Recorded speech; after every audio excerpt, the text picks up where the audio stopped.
তাপমাত্রা 14 ডিগ্রির কাছাকাছি রয়েছে।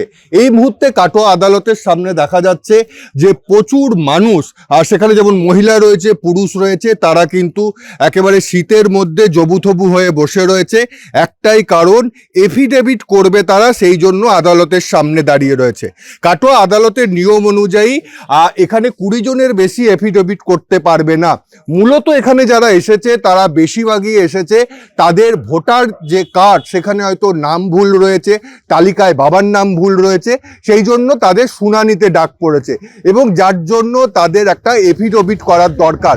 এবং সেইটা করার জন্যই কিন্তু এইভাবে কিভাবে শীতের মধ্যে তারা রয়েছে বাড়ি ঘর ছেড়ে শুধুমাত্র ভোটার তালিকায় নাম তোলার জন্য, বেশিরভাগ ক্ষেত্রে যারা রয়েছে ভোটার তালিকায় নাম তোলার জন্য তারা কিন্তু এখানে রয়েছে। আমরা একবার কথা বলারও চেষ্টা করব যে এখানে কখন থেকে তারা রয়েছে, কি ব্যাপার। ভোর 4টের সময় বাড়ি থেকে বেরিয়ে এসেছি। ভোটার তালিকায় নাম ভুল আছে, তার জন্য মায়ের নাম ভুল আছে, তার জন্য হেয়ারিংয়ের জন্য, কালকে হেয়ারিংয়ের ডেট আছে, তার জন্য কোর্টের এফিডেভিট করানোর জন্য এখানে এসেছি। কে বলেছে এফিডেভিট করতে হবে?